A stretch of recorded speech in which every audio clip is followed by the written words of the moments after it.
Depois das duas últimas eleições americanas, o sistema eleitoral nos Estados Unidos virou assunto de conversa e muita curiosidade ao redor do mundo. Alguns dizem que foi fraudado, outros juram de pés juntos que as últimas eleições foram limpas e justas. O sistema eleitoral lá é completamente diferente do nosso, então vamos explicar para você agora como funciona por lá. Então deixa o seu like para fortalecer e sem mais enrolação, bora pro vídeo.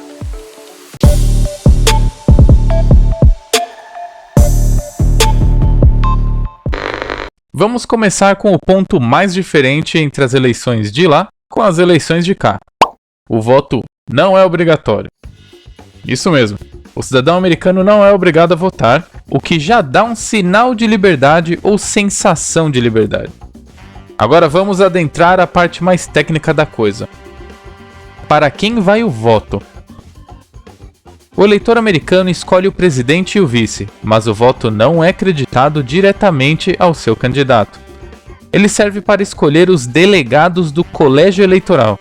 É este o grupo que define quem será o novo presidente.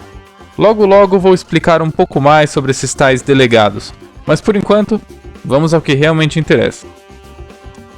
Em primeiro lugar, os norte-americanos escolhem os candidatos à presidência de cada partido, o que é chamado nos Estados Unidos de eleições primárias. Há vários partidos nos Estados Unidos, porém, os dois majoritários são os democratas e os republicanos. Para decidir quem representará o partido nas eleições, são feitas essas eleições primárias ou prévias, em todos os estados, para que o povo escolha quem será o candidato de cada partido. Quem escolhe os candidatos à indicação dos partidos são esses tais delegados partidários.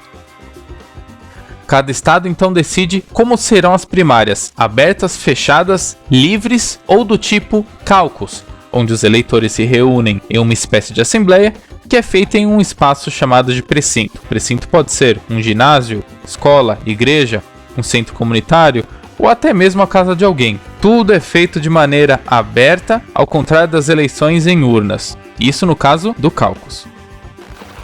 Então voltando, cada estado decide como serão as primárias. Dessa forma, decidem se os votantes devem ser afiliados aos partidos, se podem participar das prévias dos dois partidos, etc. As prévias começam bem antes das eleições à presidência, e o candidato escolhido é confirmado nas convenções partidárias. O candidato nomeado escolherá quem será seu vice. Colégios eleitorais. Como já foi dito, nos Estados Unidos o povo não vota diretamente no presidente da República. A população decide quem vai escolher o seu líder governamental, os chamados superdelegados ou delegados. Mas vamos por partes. Cada estado tem um número de delegados, que é relativo ao número de habitantes. Quanto mais populoso o estado, maior o número de delegados. Assim é constituído o Colégio Eleitoral Estadual, que deve ter no mínimo 3 delegados.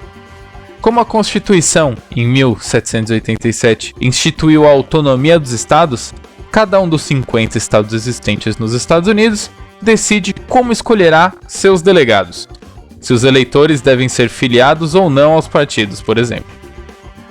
Ao todo, há um número de 538 delegados que fazem parte do Colégio Eleitoral dos Estados Unidos.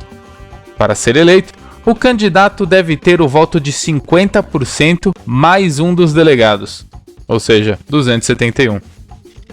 Por mais que o candidato tenha votos populares, o mais importante é ter votos do colégio eleitoral, pois é ele quem escolhe o novo presidente.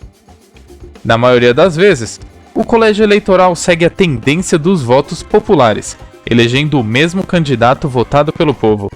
Porém, por 4 vezes, os delegados optaram por um candidato não escolhido pelo voto popular. Em 2000, por exemplo, o candidato democrata Al Gore teve mais votos populares que o republicano George W. Bush, um total de 51 milhões aproximadamente, contra 50 milhões e 400 aproximadamente. Porém, Bush teve mais votos no colégio eleitoral, 271 a 262 no caso, e acabou elegendo-se presidente dos Estados Unidos.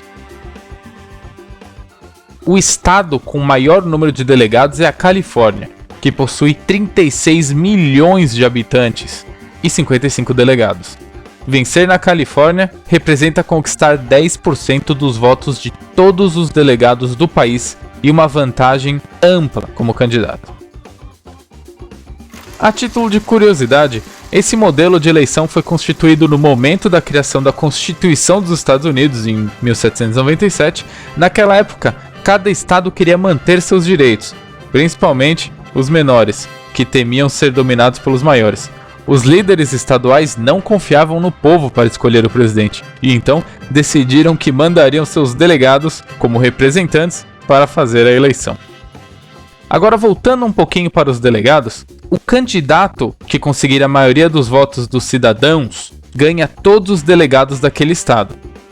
Esse sistema é conhecido como The Winner Takes It All, ou seja, o vencedor leva tudo.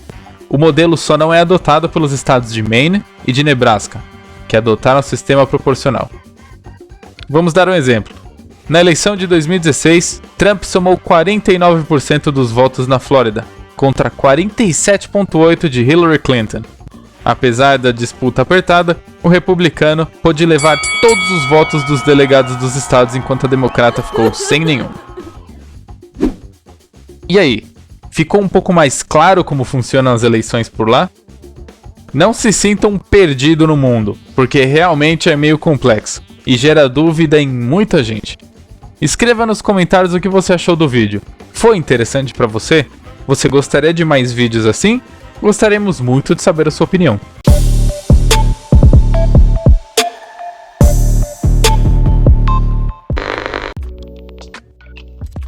Então foi isso, meus amigos. Antes de encerrar, eu gostaria de pedir para que você se inscrevesse, deixasse seu like e ativasse o sininho, para ser notificado de quando sair o próximo episódio. Eu gostaria também de sugerir que você desse uma passadinha lá no nosso canal. Lá tem muito conteúdo sobre os Estados Unidos. Eu vou ficando por aqui e até a próxima.